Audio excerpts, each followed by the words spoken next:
अस्सलाम वालेकुम dear student. कल हमने प्रोजेक्टाइल मोशन पे टॉपिक अपलोड किया था, लेकिन उसमें फिर साउंड गायब था। तो चले आज उसको एक और तरीके से, उससे बेस्ट तरीके से आपको मैं टीच करता हूँ। क्या याद करोगे?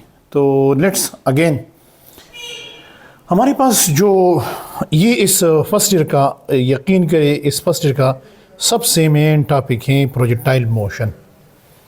तो प्रोजेक्टाइल मोशन क्या है, इसको एलिबोरेट करते हैं।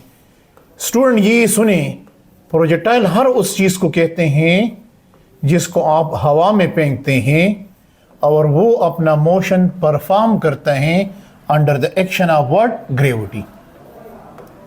तो उस ऑब्जेक्ट को कहते हैं प्रोजेक्टाइल और उसके मोशन को कहते हैं प्रोजेक्टाइल मोशन। तो कुछ प्रैक्टिकल एग्जांपल प्रोजेक्टाइल मोशन से रिलेटेड। जब साइम अयूब एक बॉल को हिट करते हैं सिक्स के लिए, या कोई और प्लेयर है, खैर है, लेकिन आजकल वो फेमस है तो मैं उसका एग्जांपल दे रहा हूँ और अच्छा प्लेयर भी है। तो जब वो बॉल को हिट करते हैं सिक्स के लिए, तो उस बॉल का जो मोशन है वो क्या है? प्रोजेक्टाइल है। उस बॉल का जो मोशन है वो एक ही चीज़ कंट्रोल करते हैं, ग्रेविटी। लेकिन उसमें तो एयर रेजिस्टेंस भी है, लेकिन एयर रेजिस्टेंस का जो इफेक्ट है वो बहुत कम है, उसको हम इग्नोर करेंगे। या फॉर एग्जांपल, आप एक बिल्डिंग पे खड़े हैं और आप एक स्टोन को ड्रॉप करते हैं, किसी और चीज़ को ड्रॉप करते हैं, तो उसका मोशन भी क्या है? प्रोजेक्टाइल मोशन है। या ये मार्कर है, इसको मैं फेंकता हूँ नीचे, it is a projectile motion. या मैं इसको ऊपर की तरफ फेंकता हूँ, ये एक प्रोजेक्टाइल मोशन है। या आप एक फुटबॉल को हवा में किक लगाते हैं, ये एक प्रोजेक्टाइल मोशन। या मजाइल को आप फायर करते हैं, लेकिन दो किस्म के मजाइल है, एक है गाइडेड मजाइल, दूसरा है अनगाइडेड। जो अनगाइडेड मजाइल होता है ना, तो वो जो चलता है ग्रेविटी की बदौलत चलता है, ग्रेविटी उसके मोशन को कंट्रोल करते हैं। लेकिन जो अनगाइडेड मजाइल की बात कर रहा हूँ, वो प्योरली उसका motion under the action of gravity होती है। लेकिन जो गाइडेड मजाइल होते हैं, तो उसमें अपना इंजन होते हैं, अपने सेंसर होते हैं, और वो अपने सेंसर और अपने इंजन के मुताबिक अपना मोशन परफॉर्म करते हैं। अगर एक एयरप्लेन है और वो अपने इंजन के जरिए से मोशन करते हैं, तो वो आपके पास क्या है? वो आपके पास प्रोजेक्टाइल मोशन नहीं है। या बर्ड्स हैं, तो वो तो न्यूटन थर्ड लॉ के मुताबिक हवा को नीचे की तरफ पुश करते हैं और हवा उसको ऊपर की तरफ पुश करते हैं, तो वो तो न्यूटन थर्ड लॉ है। उसका मोशन तो ग्रेविटी की वजह से नहीं। हाँ, मोशन, उसके मोशन पे ग्रेविटी का असर होता है, लेकिन उसका मोशन जो होता है वो ग्रेविटी की वजह से नहीं होता। तो बर्ड्स का मोशन प्रोजेक्टाइल मोशन नहीं है। या आप एक पेज को ड्रॉप करते हैं, या दरख्त से एक पत्ता गिरते हैं, वो प्रोजेक्टाइल मोशन नहीं है, क्योंकि उस पर वहाँ पर आप एयर रेजिस्टेंस को इग्नोर नहीं कर सकते। या रॉकेट मोशन है, ये प्रोजेक्टाइल मोशन नहीं है। क्या सैटेलाइट मोशन जो अर्थ के इर्द गिर्द घूमते हैं, हाँ, वो purely under the action of gravity है, वो भी प्रोजेक्टाइल मोशन है। तो प्रोजेक्टाइल मोशन हर वो मोशन जो purely under the action of gravity होते हैं। लेकिन बुक में तो लिखे हैं कि ये टू डायमेंशनल मोशन होते हैं। तो टू डायमेंशनल का जो हमने वहां पर एलिबोरेट किए हैं, उसके प्रैक्टिकल एप्लीकेशन बहुत ज्यादा है, और हम प्रोजेक्टाइल उस मकसद के लिए यूज भी करते हैं, टू डायमेंशनल के लिए यूज करते हैं। लेकिन अगर हम ये कहते हैं कि ऑब्जेक्ट को मैंने ड्रॉप किया, तो ये तो टू डायमेंशन नहीं, ये तो one dimension, straight vertical downward है। या आप एक चीज को ऊपर फेंक दे, स्ट्रेट वर्टिकल अपवर्ड है, ये भी प्रोजेक्टाइल मोशन है, लेकिन स्पेशल केस है। तो इसलिए जब हम प्रोजेक्टाइल मोशन को हम डिफाइन करते हैं कि ये प्रोजेक्टाइल मोशन हमारे पास क्या है, कि प्रोजेक्टाइल मोशन हमारे पास क्या है, तो प्रोजेक्टाइल मोशन स्टूडेंट हमारे पास क्या है? प्रोजेक्टाइल मोशन हमारे पास ये, अगर हम इसके डिफिनीशन की तरफ आते हैं, तो इसका डिफिनीशन हमारे पास क्या है? हम कहते हैं कि two dimensional motion under what? Two dimensional motion under action of what? Under action of what? Of gravity is called what? Is called projectile motion. तो ये एक टू डायमेंशनल मोशन होते हैं जो purely under the action of gravity होता है। Two dimensional motion under action of gravity is called what? Projectile motion. जिस तरह मैंने आपके पास आपको कुछ एग्जांपल दे दिए, अभी मैं आपको बताऊंगा कि ये किस तरह टू डायमेंशनल होते हैं। आपको मैं कुछ एग्जांपल्स देता हूं। पहला जो एग्जांपल है, जिस तरह मैंने आपको कहा कि आपके पास क्या है? एक क्रिकेट प्लेयर, आपके पास एक क्रिकेट प्लेयर जो होते हैं, साइम अयूब जो होते हैं, और जब वो बॉल को, ये क्रिकेट प्लेयर जब आपके पास क्या करते हैं? Head ball head ball in air. तो इस क्रिकेट बॉल का जो मोशन है एयर में, ये क्या है? ये आपके पास एक प्रोजेक्टाइल मोशन है। बिल्कुल, ये एक प्रोजेक्टाइल मोशन है। तो प्रोजेक्टाइल मोशन जो होते हैं वो purely under the action of क्या होते हैं? ग्रेविटी होता है। Purely under the action of gravity होते हैं। या आपके पास क्या होते हैं? या आपके पास जो अनगाइडेड मजाइल होते हैं, जो अनगाइडेड मजाइल मोशन होते हैं, जो अनगाइडेड मजाइल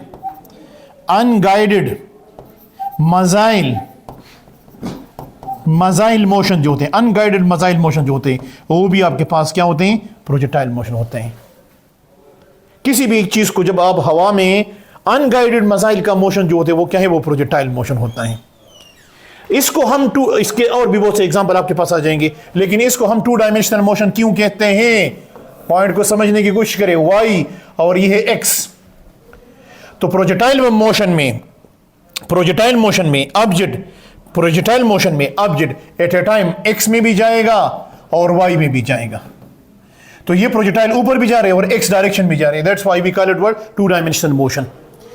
ये लेकिन प्रोजेक्टाइल जिस पाथ पे जा रहे हैं, जिस पाथ पे प्रोजेक्टाइल जा रहे हैं, उस पाथ को क्या कहते हैं? ट्राजेक्टरी।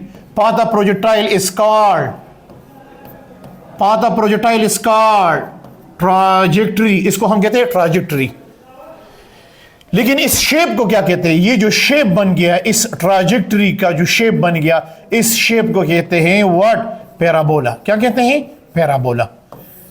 तो shape of the path of projectile या shape of the trajectory of projectile, that is called what? Parabola. But the path of projectile is called what? Trajectory. तो ये प्रोजेक्टाइल एक्स में कितना चला गया और वाई में कितना ऊपर चला गया, इसको कहते हैं व्हाट? 2 डायमेंशनल। प्रोजेक्टाइल के मोशन पे, इसके मोशन के, this motion is only this motion only controlled by what? By gravity. इसको हमेशा एक ही फोर्स कंट्रोल करते हैं, ग्रेविटी। उसको ग्रेविटी कंट्रोल करती है। और इस ग्रेविटी, इस जी की वैल्यू कितनी है? इस जी की वैल्यू 9.8 न्यूटन पर किलोग्राम। प्रोजेक्टाइल पे हर पॉइंट पे कितना फोर्स लगते हैं? 9.8 न्यूटन पर kilogram. This motion only control by what? Gravity. तभी तो हम इसको प्रोजेक्टाइल मोशन कहते हैं। अगर इस पे सिर्फ ग्रेविटी का असर ना होता तो फिर ये पाथ इस तरह स्मूथ ना होता। ये भी ध्यान में रखें। तो ये जो आपको जो पाथ जो स्मूथ नजर आ रहा है, it is because of what? Gravity, curvature. ये ग्रेविटी की वजह से है, ये ध्यान में रखें। लेकिन जब हम प्रोजेक्टाइल में देखते हैं तो प्रोजेक्टाइल में हम इसके पहले एक चीज पे डिस्कस करते हैं। पहले हम डिस्कस करते हैं, शाबाश, हम डिस्कस करते हैं इसकी ग्रेविटी की बात करते हैं। इसकी ग्रेविटी की बात, इसकी वेलोसिटी की बात करते हैं। वेलोसिटी ऑफ प्रोजेक्टाइल, ये बड़ा इंपॉर्टेंट पॉइंट है। Velocity of projectile, velocity of projectile. तो रिमेंबर स्टूडेंट, जब हम वेलोसिटी ऑफ प्रोजेक्टाइल की बात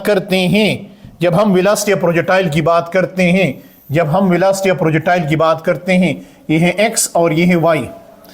तो velocity of projectile, attention please, velocity of projectile, ये आपके पास प्रोजेक्टाइल की जो पाथ है उसको हमने ड्रा किया। तो सपोज यहां पर मैं इसके वेलोसिटी को शो करता हूं एक सिंबल से, V0 से। आप इसको V से भी शो कर सकते हैं, V1 से भी शो कर सकते हैं, किससे भी शो कर सकते हैं। तो यहां पर हमने ये एक्सेस के साथ एंगल बनाते हैं। तो इस वेलोसिटी के 2 कंपोनेंट्स आ जाएंगे। Resolution of vector, the splitting of A vector into 2 or more than 2 components is called resolution of a vector. Velocity is a vector quantity. We will resolve this velocity into 2 components. One component of the velocity is along x, which is called V0x, and the other component of the velocity is along y, which is called V0y. तो हमने तो पढ़ा है कि यहां पर जो air resistance होगा वो क्या होगा? जो एयर रेजिस्टेंस होगा थ्रू द मोशन, जो एयर रेजिस्टेंस होगा वो क्या होगा? वो तो हमने 0 लिया है। एयर रेजिस्टेंस वो तो 0 होगा। तो मैं अपनी आसानी के लिए प्रोजेक्टाइल के मोशन को दो पार्ट्स में डिवाइड करता हूं, इसके मोशन को दो पार्ट्स में डिवाइड करता हूं। एक में डिवाइड करता हूं motion along x, motion along x axis, इसको कहते हैं motion along what, horizontal direction. मैं इसकी बात कर रहा हूं, just look at this white colour, मैं इसकी बात कर रहा हूं, वी नॉट एक्स की बात कर रहा हूं। तो motion of projectile along x axis, तो ये मोशन जो होते हैं, this motion along x axis, this motion along axis, this motion with a constant what, constant velocity। तो ये कांस्टेंट वेलोसिटी से होते हैं, यानी ये वेलोसिटी क्या होगी, कांस्टेंट होगी। V naught x throughout the motion क्या होगा, थ्रू आउट द मोशन ये कांस्टेंट रहेगा। फॉर एग्जांपल, अगर ये कंपोनेंट आपने इधर देखा और ये कंपोनेंट आपने इधर मालूम किया और ये आपके पास है 20, अगर ये कंपोनेंट आप इधर देखे तो फिर भी ये 20 होगा, अगर आप ये कंपोनेंट इधर देखे फिर भी ये 20 होगा, अगर आप ये component just heading before heading यहां पर देखे तो ये v naught x throughout the motion क्या होगा, ये v naught x throughout the motion क्या होगा, कांस्टेंट होगा। This is the meaning of word. और ये क्यों कांस्टेंट रहते हैं, क्योंकि इस डायरेक्शन में जो फोर्स होते हैं वो क्या होते हैं, जीरो होते हैं। तो इस डायरेक्शन में प्रोजेक्टाइल की जो एक्सेलरेशन होगी वो जीरो होगी, और इस डायरेक्शन में वेलोसिटी में जो चेंज आएगा, वो जीरो आएगा। तो the motion of projectile along the X, यानी the X component of velocity, the X component. So the horizontal, मैं ये कह सकता हूं कि जो the horizontal component of velocity, horizontal component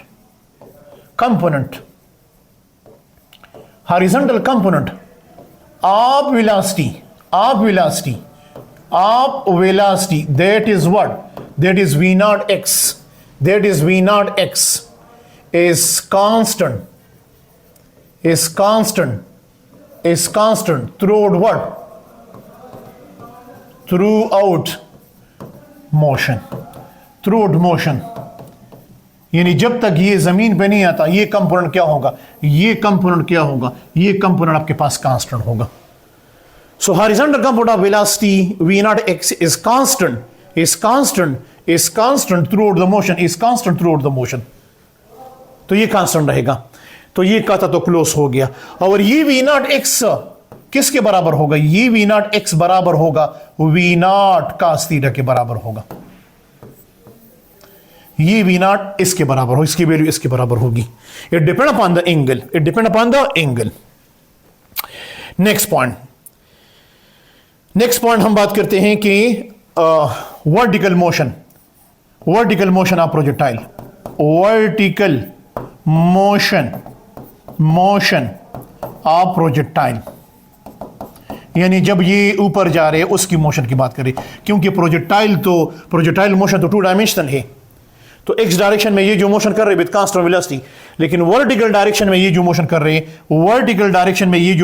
हैं, वो क्या होते हैं, वर्टिकल डायरेक्शन में ये जो मोशन कर रहे हैं। सो हम कहते हैं कि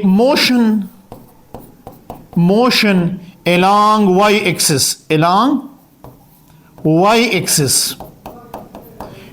axis with a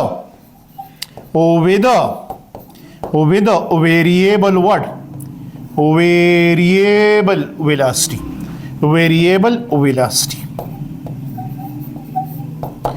यहां पर आपके पास क्या है, यहां पर जो वेलोसिटी होगी, इस डायरेक्शन में जो वेलोसिटी होगी वो है वर्टिकल कंपोनेंट ऑफ वेलोसिटी, और ये कंपोनेंट बराबर होगा v नॉट sin थीटा। तो ये कंपोनेंट जो होगा थ्रू आउट द मोशन, ये component through out the motion क्या होगा, वेरिएबल होगा। अब किस तरह वेरिएबल होगा, जब ये प्रोजेक्टाइल आपके पास क्या है, असेंडिंग यानी ऊपर जा रहे, जब ये प्रोजेक्टाइल आपके पास क्या है, इसका मोशन क्या है, ये ऊपर जा रहे, तो ये कंपोनेंट क्या होगा, ये कंपोनेंट आपके पास डिक्रीज होगा।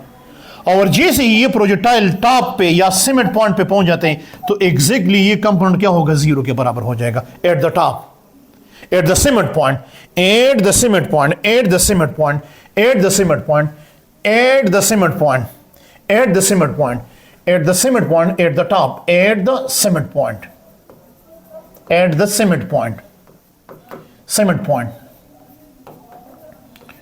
जो वर्टिकल कंपोनेंट यानी वी नॉट वाई जो होगा एट द टॉप वो जीरो होगा, लेकिन वी नॉट एक्स रिमेंबर वो जीरो के बराबर नहीं होगा, वो अभी भी जितना था वही होगा। तो वी नॉट एक्स जीरो नहीं होगा, लेकिन वी नॉट वाई क्या हो जाएगा, जीरो। तो overall velocity of projectile eight the top क्या होगा, एट द टॉप क्या होगा, मिनिमम होगा। मिनिमम का मतलब यह है कि इसकी कुछ वैल्यू होगी और वो वैल्यू किसके बराबर होगी, शाबाश, वो वैल्यू बराबर होगी इसके। तो जब ये प्रोजेक्टाइल टॉप पे पहुंच जाते हैं तो टॉप पे ये बिल्कुल रुक नहीं जाता। मैं इस पॉइंट की बात कर रहा हूं, मैं इस पॉइंट की बात कर रहा हूं, मैं इस पॉइंट पे ये रुकता नहीं है, बल्कि इसकी वेलोसिटी का हॉरिजॉन्टल कंपोनेंट रह जाता है, लेकिन इसका जो वर्टिकल कंपोनेंट है इस पॉइंट पे, समिट पॉइंट पे, वो जीरो हो जाता है। और जब ये प्रोजेक्टाइल, अटेंशन प्लीज, जब ये प्रोजेक्टाइल नीचे की तरफ आते हैं, जब ये प्रोजेक्टाइल नीचे की तरफ आते हैं, वी नॉट वाई जब क्या है, डाउनवर्ड मोशन हो, डाउनवर्ड प्रोजेक्टाइल आप नीचे आ रहे हैं, तो वी नॉट वाई क्या होगा, ये आपके पास इंक्रीज होगा। अब ये इसमें इंक्रीज आएगा, तो इसका मतलब ये है कि जब आपके पास एसेंडिंग मोशन होते तो वी नॉट वाई डिक्रीज होता है, और जब डिसेंडिंग मोशन होते वापस आते हैं। इसका मतलब ये है कि प्रोजेक्टाइल का वेलोसिटी का, अटेंशन प्लीज, प्रोजेक्टाइल के वेलोसिटी का, जब ये प्रोजेक्टाइल ऊपर जा रहे, तो वेलोसिटी का ये कंपोनेंट वी नॉट वाई, मैं इसकी बात कर रहा हूं, वी नॉट वाई, जब ये ऊपर जाएगा तो वी नॉट वाई कम हो जाएगा, टॉप पे पहुंचकर वी नॉट वाई जीरो हो जाएगा। लेकिन जब प्रोजेक्टाइल नीचे आते हैं तो वी नॉट वाई इंक्रीज होता है, वी नॉट वाई क्या होते हैं, इंक्रीज होता है। और जब ये ऊपर जाते हैं तो वी नॉट वाई क्या होते थे, वो कम हो जाते हैं, और इधर पहुंचकर बिल्कुल ये वी नॉट वाई क्या हो जाते हैं, eight the top, at the summit point, बिल्कुल ये जीरो हो जाता है। तो इस पॉइंट पे जो वी नॉट वाई है वो बिल्कुल जीरो हो जाता है। तो इसका मतलब ये है कि motion along Y axis with variable velocity और motion along Y axis with constant acceleration, motion along Y axis with constant acceleration, with constant acceleration, और वो एक्सेलरेशन किसके बराबर होगा, हर पॉइंट पे -9.8 मीटर पर सेकंड स्क्वायर। यानी इस पॉइंट पे भी अगर आप एक्सेलरेशन मालूम करते थे तो वो कितना होगा, 9.8 मीटर पर सेकंड स्क्वायर होगा। इस पॉइंट पे भी अगर आप एक्सेलरेशन मालूम करना चाहते हैं 9.8 मीटर पर सेकंड स्क्वायर होगा। लेकिन उसका माइनस मैंने इसलिए लिखा क्योंकि ये ग्रेविटेशनल एक्सेलरेशन का डायरेक्शन हमेशा वर्टिकली डाउनवर्ड होता है। So this is something about what the velocity of the projectile. अगर आपको कोई पूछते हैं कि इस पॉइंट पे प्रोजेक्टाइल की काइनेटिक एनर्जी कितनी होगी, तो जीरो नहीं होगी, क्योंकि ये रुकता नहीं है। इस पॉइंट पे at the top the kinetic energy of projectile is equal to 1/2 m v naught x square के बराबर। यानी मैं यहां पर साफ लिखता हूं, kinetic energy at the top ये बराबर होगा 1/2 m v naught x square. This is the kinetic energy at the top. और आपको पता है वी नॉट एक्स किसके बराबर है, वी नॉट cos थीटा के बराबर है। तो आप kinetic energy at the top मालूम कर सकते हैं। लेकिन टॉप पे क्या पोटेंशियल एनर्जी क्या होगी, जाहिर बात है उस पॉइंट पे वर्टिकल कंपोनेंट जीरो हो जाते हैं, तो पोटेंशियल एनर्जी होगी। लेकिन ये पूरा रुका नहीं हुआ, कंप्लीटली स्टॉप नहीं हुआ। अब नेक्स्ट पॉइंट, प्रोजेक्टाइल के मोशन में कुछ चीजें हैं, कुछ मेन पॉइंट्स हैं जिनको डिस्कस करना बहुत जरूरी है। उनके बगैर ये टॉपिक क्या है, उनके बगैर ये टॉपिक बिल्कुल अधूरा है। और उसमें जो पहला पॉइंट आ जाते हैं, अटेंशन प्लीज, वो आ जाते हैं हाइट ऑफ प्रोजेक्टाइल। क्या आ जाते हैं, हाइट ऑफ प्रोजेक्टाइल। वेलोसिटी की हमने बात की, हाइट ऑफ प्रोजेक्टाइल,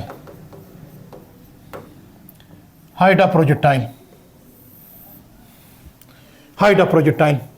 तो हाइट ऑफ प्रोजेक्टाइल हमारे पास क्या है, that is what, height of projectile हमारे पास क्या है, that is maximum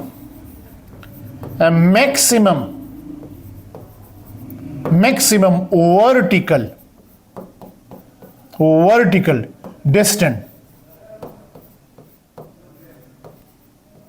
distance covered by what,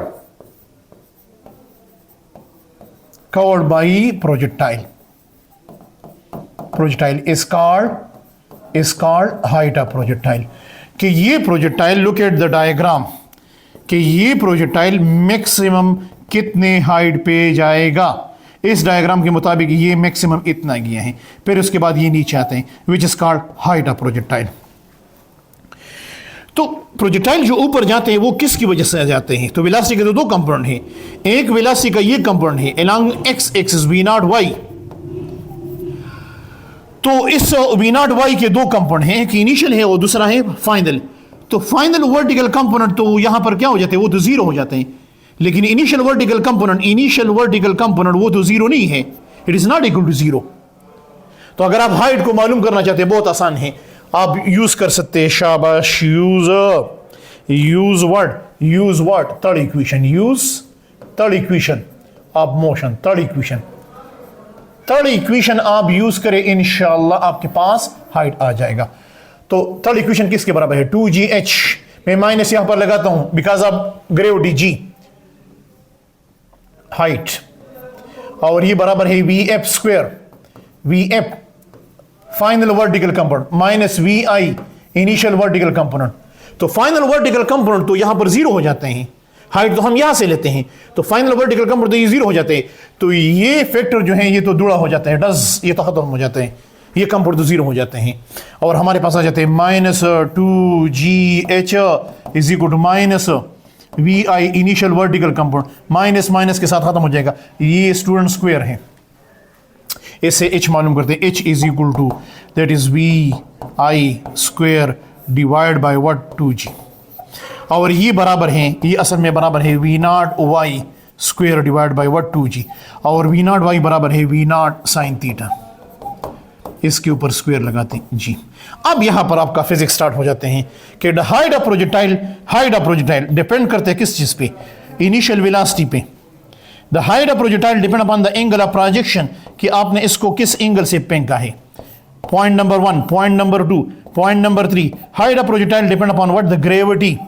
अगर हम मून और अर्थ को कंपेयर करें तो मून पे ग्रेविटी कम है, वहां पर प्रोजेक्टाइल ऊपर ज्यादा जाएगा। तो कितना ऊपर जाएगा, तो मून पे जो ग्रेविटी है ना, मून पे जो ग्रेविटी है वो कितनी है, दैट इज अगर आप ग्रेविटी आप अर्थ को डिवाइड करते हैं 6 पे, तो मून की ग्रेविटी अर्थ की ग्रेविटी से 6 टाइम ज्यादा है, तो हाइट वहां पर 6 टाइम क्या होगा, ज्यादा होगा। लेकिन एक पॉइंट है, ये इस पॉइंट को समझने की कोशिश करें।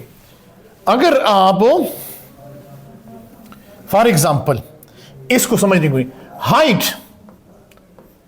Height depend upon what, height depend upon what, the square of the velocity.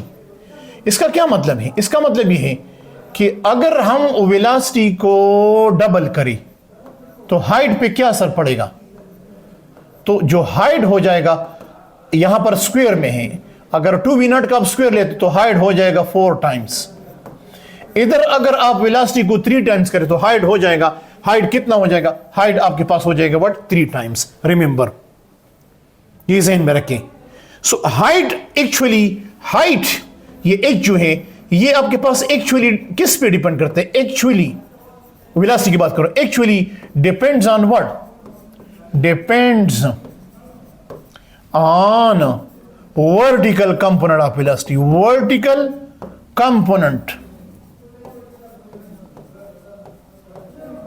component of velocity, that is what, that is v naught y, इस पे डिपेंड करते हैं। लेकिन स्क्वायर के इसके साथ स्क्वायर में रिलेशन है। Now the next point, that is what, the next point that is time of light, time of what, time of light, that is time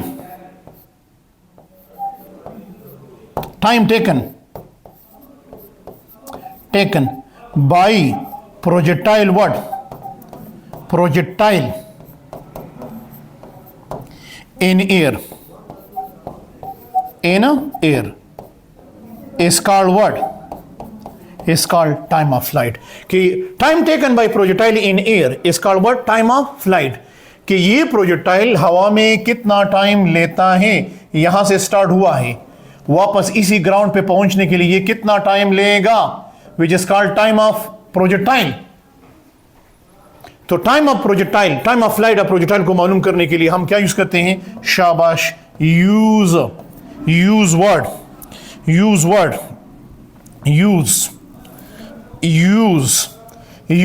third equation, sorry, use second equation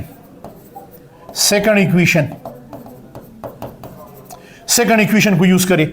और second equation किसके बराबर है? S is equal to VIT -1/2 GT square. आप कहेंगे minus क्यों put किया? Because of जी हमेशा vertical downward होता है, लेकिन ये प्रोजेक्टाइल जितना ऊपर जाते हैं उतना वापस नीचे भी आते हैं. तो टोटल डिस्प्लेसमेंट इस S को रिप्लेस करेंगे Y से, और VI को रिप्लेस करेंगे V0 initial vertical component.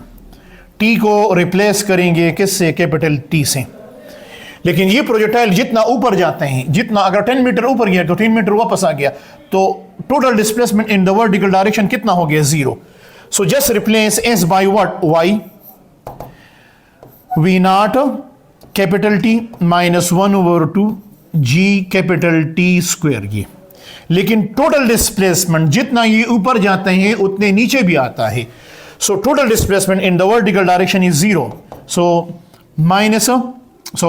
V0, ये इक्वलिटी साइन है, T एंड -1/2 GT स्क्वायर. इसको इधर शिफ्ट करें तो आपके पास आ जाएगा, लोकेट हियर, इसको इधर शिफ्ट करें तो -V0 capital T -1/2 GT square. ये T इसके साथ खत्म हो जाएगा और ये T बराबर आ जाएगा, ये V0 Y है, माइनस के साथ खत्म हो जाएगा और T बराबर आ जाएगा, that is what? 2V0 Y divide by G. और ये V0 बराबर है 2V0 sine theta divided by G. So the time applied of projectile depend upon what? The initial velocity. It depend upon the angle of projection and it depend upon what? The gravity. इस चीज पे depend करता है. This is called time of what? Time of flight. ये आपके पास आ गया time of flight of projectile. अब जो दूसरा जो लास्ट पॉइंट है, विच is called range of projectile. क्या है? Range of projectile. Total horizontal distance cover by total horizontal distance or displacement, total horizontal distance covered by what? By projectile.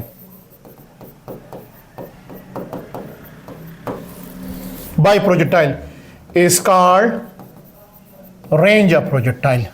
यानी ये projectile आपने इस लेवल से फेंका है तो ये प्रोजेक्टाइल इस लेवल से कितना दूर गिरेगा, यानी इस पॉइंट ऑफ प्रोजेक्शन और पॉइंट ऑफ लैंडिंग के दरमियान इसने कितना डिस्टेंस कवर किया, इसको कहते हैं रेंज ऑफ प्रोजेक्टाइल.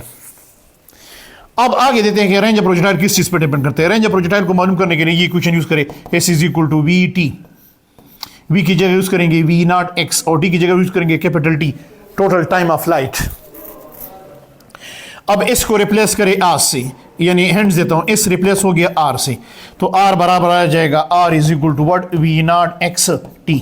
और T टाइम ऑफ फ्लाइट हम अभी हमने मालूम किया, वो बराबर है V0 X बराबर है V0 cos theta. Time of flight बराबर है 2V0 sine theta divide by G. V0 के साथ मल्टीप्लाई हो जाएगा तो आपके पास आ जाएगा, that is what, V0 square T is equal to 2 sin theta and cos theta divide by what, G. This is called double angle formula, और ये चीज बराबर है साइन 2 थीटा के बराबर है। अगर आप इसको दोबारा एक्सपेंड करें तो ये बराबर आ जाएगा 2 sin theta and cos theta. तो इसकी जगह मैं पुट कर सकता हूं 2 sin theta and cos theta, ये बराबर है sin 2 थीटा के बराबर है।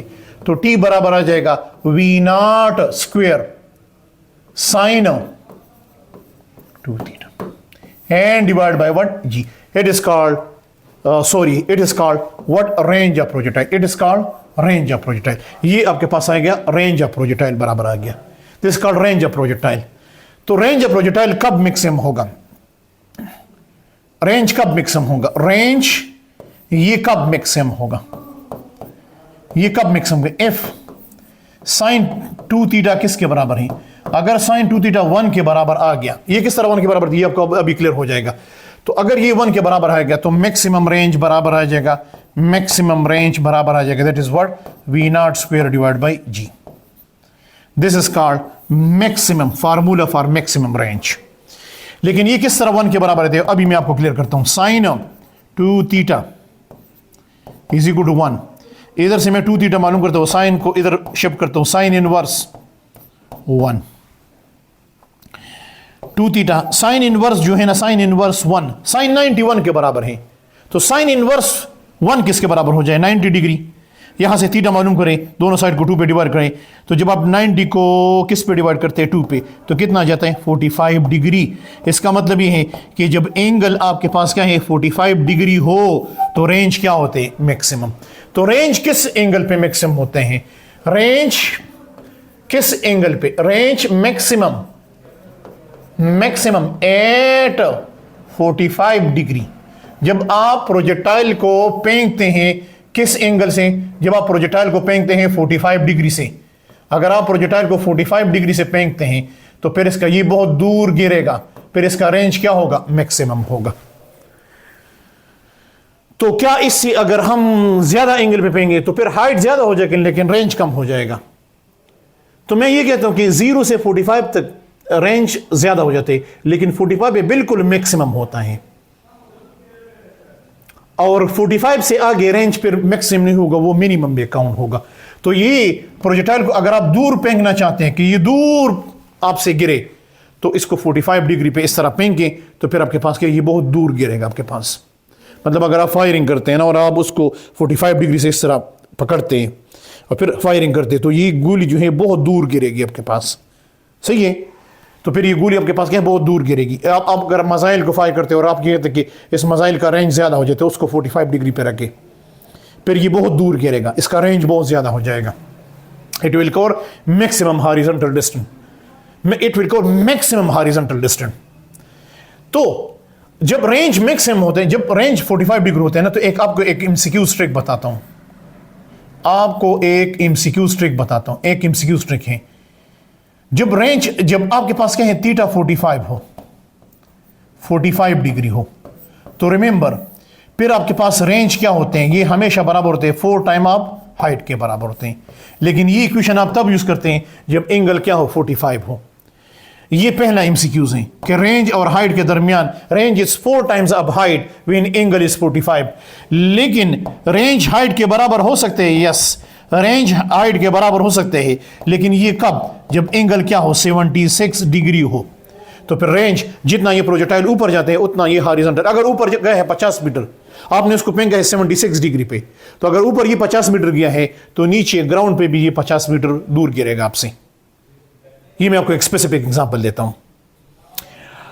और दूसरा थर्ड एमसीक्यूज पढ़ना आपको मतलब कि किस एंगल पे रेंज सेम होते हैं। अगर आपने R1 R2 के बराबर कब होगा, दो रेंज कब बराबर होंगे, जब आपके दो एंगल का सम किसके बराबर हो, 90 डिग्री के बराबर हो, जिसको आप कहते हैं कंप्लीमेंट्री एंगल। क्या कहते हैं, कंप्लीमेंट्री एंगल।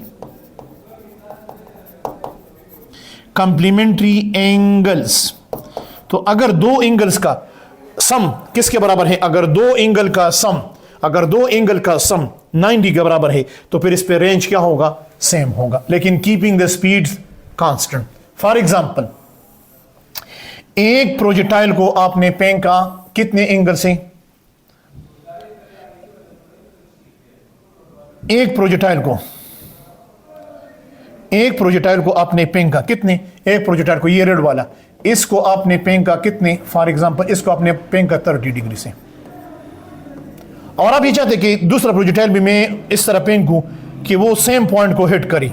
येलो वाले को देखो, येलो वाले को देखो, इस येलो वाले को देखो, इसको मैंने फेंका 60 डिग्री। इन दोनों का एंगल का सम किसके बराबर होना चाहिए? 90। तो इसको मैंने फेंका 60 डिग्री से। तो अब यहां पर सपोज अगर एक की रेंज को मैं कहता हूं R2 येलो वाली, और रेड वाले की रेंज को मैं कहता हूं व्हाट? R1। तो R1 और R2 यहां पर बराबर होंगे, लेकिन ये तब बराबर होंगे जब यहां पर θ1 और θ2 किसके, इनका सम किसके बराबर हो? इनका सम 90 के बराबर हो। और आपके पास क्या है? Keeping the speed same, keeping the speed same, यानी दोनों को एक स्पीड से फेंके तब ये point same, keeping the speed same, but you are just changing what? The angle. आप यहां पर हाइट के बारे में कह सकते हैं। तो हाइट जो होगा ना h2, ये ग्रेटर देन होगा h1 से। टाइम ऑफ फ्लाइट t2 क्या होगा? ग्रेटर देन होगा व्हाट? t1 से। इनका टाइम ऑफ फ्लाइट और हाइट सेम नहीं होगा, लेकिन इनका रेंज तब सेम होगा जब आप दोनों को एक ही स्पीड से फेंके, लेकिन आप एक को, दोनों को आप ऐसे एंगल फेंके, ऐसे एंगल से थ्रो करे, प्रोजेक्ट करे कि दोनों एंगल का समेशन किसके बराबर आ जाए? 90। फॉर एग्जांपल, एक प्रोजेक्टाइल को आपने फेंका है विद 60 मीटर पर सेकंड, लेकिन एंगल कितना बन रहे हैं? एंगल बन रहे हैं 20 डिग्री। दूसरे प्रोजेक्टाइल को भी 60 मीटर पर सेकंड से फेंको, लेकिन उसका ऐसे एंगल से फेंको, फॉर एग्जांपल 20 के साथ मैं क्या ऐड करूं कि उसे 90 आ जाए? 70। तो दूसरे प्रोजेक्टाइल को आप फेंके व्हाट? 70 से। तो बिल्कुल ये इसी पॉइंट पे गिरेगा। तो इस प्रोजेक्टाइल को ये 20 डिग्री है, और ये दूसरा प्रोजेक्टाइल है उसको मैंने फेंका है कितना? 70 डिग्री से। तो फिर इनका रेंज क्या होगा? यहां पर R1 जो होगा वो R2 के बराबर होगा, keeping the speed same. For example यहां पर V1 कितना है? उसको मैंने फेंका है 60 मीटर पर सेकंड से, लेकिन इसका एंगल कितना है? इसका एंगल है 20 डिग्री। और V2 जो है वो भी कितना है? 60 मीटर पर सेकंड है, लेकिन एंगल कितना है? उसका एंगल है 70 डिग्री। तब आपके पास क्या है? तब आपके पास क्या है? तब आपके पास क्या है? रेंज क्या होगा? तब आपके पास क्या है? रेंज क्या होगा? R1 R2 के बराबर होगा। लेकिन H1 जो है ना वो लेस देन होगा H2 से, और T1 जो होगा ना टाइम ऑफ फ्लाइट वो लेस देन होगा व्हाट? T2 से। ये लेस देन होगा। तो this is something about what? The projectile motion. कभी कभार आपको ये भी पूछते हैं कि ये प्रोजेक्टाइल अपने टॉप तक पहुंचने के लिए कितना टाइम लेगा? तो आपने तो टाइम ऑफ फ्लाइट मालूम किया है ना। तो रिमेंबर स्टूडेंट, ये प्रोजेक्टाइल जितना ऊपर जाने में टाइम लेते हैं उतना नीचे जाने में भी टाइम लगेगा। तो अगर ऊपर जाने में इसने 5 सेकंड लिए हैं तो नीचे आने में भी ये 5 सेकंड लेगा। तो time to reach the top, तो आपने टाइम ऑफ फ्लाइट का जो फार्मूला मालूम किया है उसको 2 पे डिवाइड करें। मतलब ये पॉइंट मुझसे मिस हो गया। तो टाइम ऑफ फ्लाइट का इक्वेशन क्या था? टाइम ऑफ फ्लाइट का इक्वेशन क्या था? टाइम ऑफ फ्लाइट का इक्वेशन था 2v0 sin theta divide by g। सिर्फ इस इक्वेशन को आपने 2 पे डिवाइड करे। तो अगर आप इस इक्वेशन को 2 पे डिवाइड करें, this will be the time to reach the top, फिर आपके पास आ जाएगा। This is something about what? This is something about what? Projectile motion. ये आपके प्रोजेक्टाइल मोशन के बारे में कुछ छोटी छोटी बातें थी। अच्छा स्टूडेंट, इसके बारे में इंशाल्लाह मैं एक स्पेशल क्लास लूंगा जिसमें मैं उसको सिंपल एमसीक्यूज के पॉइंट ऑफ व्यू से डिस्कस करूंगा, क्योंकि ये एमसीक्यूज और शॉर्ट क्वेश्चन के लिहाज से बड़ा इंपॉर्टेंट टॉपिक है। आपके जहन में इस टॉपिक से रिलेटेड कोई भी डाउट हो, कोई भी क्वेश्चन हो, तो बिल्कुल आप कमेंट्स सेक्शन में मुझसे डिस्कस कर सकते हैं, पूछ सकते हैं, और मैं आपको बिल्कुल रिप्लाई करूंगा। और अपना फीडबैक ज़रूर मुझे दे दे कि आपको ये लेक्चर किस तरह लगा, इस लेक्चर में क्या कमी है, कहाँ पर क्या जो गलतियाँ हैं वो भी मेंशन किया करें। जिस तरह कल मैंने ये लेक्चर अपलोड किया था लेकिन उसमें साउंड था, तो मैं उन तमाम स्टूडेंट का शुक्रिया अदा करता हूँ जिन्होंने मुझे टाइम पे इन्फॉर्म किया कि सर 7 मिनट के बाद जो है वो साउंड गायब है। तो आई सैल्यूट टू दो स्टूडेंट कि वो मेरे लेक्चर को मतलब देखते हैं गौर से सुनते हैं, पढ़ते हैं, इंशाल्लाह ये ज़रूर उनको हेल्प देगा। तो थैंक यू सो मच। और मेरा मैंने ये बताया था कि हम इसको फिर फेसबुक और मुख्तलिफ पे मतलब जो सोशल सर्कल है ना उस पर शेयर करते हैं। तो मेरे चैनल का जो नाम है आपको पता भी है, फिर भी आप उसको नोट करें। मेरे चैनल का जो नाम है वो है व्हाट, फिजिक्स स्क्वाड। तो काइंडली जिसने सब्सक्राइब किया है वो अपने दोस्तों को इन्फॉर्म करे कि इस चैनल को ज़रूर सब्सक्राइब करें। I need your support. जितना आप लोग सपोर्ट देंगे तो इंशाल्लाह एक दिन इस तरह आएगा कि पूरा आपको किसी भी ट्यूशन एकेडमी में जाने की ज़रूरत नहीं होगी और पूरा जो आपका जो कोर्स होगा फर्स्ट या सेकेंडरी का वो इस चैनल पे मौजूद होगा। But it depend upon what, your support. सही है, I need your support, I need your encouragement. तो जितना आप इस चैनल को सपोर्ट करेंगे, अपने दोस्तों के साथ, अपने फ्रेंड्स, अपने कजन्स के साथ इसको शेयर करोगे तो ये चैनल बढ़ता जाएगा। और वो एक टीचर के लिए एक मोटिवेशन होती है, जिसकी वजह से वो टीचर चाहते हैं कि मैं और भी वीडियो इस पर अपलोड करूँ। Thank you so much. अपने दुआ में मुझे याद रखें। और आप लोगों को कोई भी क्वेश्चन हो फिजिक्स से रिलेटेड में, MCQs में मसला हो, शॉर्ट क्वेश्चन में मसला हो या लॉन्ग क्वेश्चन में मसला हो, yes you can discuss with me. और आप अलहम्द कोचिंग अकेडमी भी आ सकते हैं। उस चैनल की पे जब आप उस चैनल को खोलते हैं तो उस चैनल में मेरा व्हाट्सएप नंबर भी है, उस पर भी आप राबिता कर सकते हैं। Thank you so much. Bundle of thanks.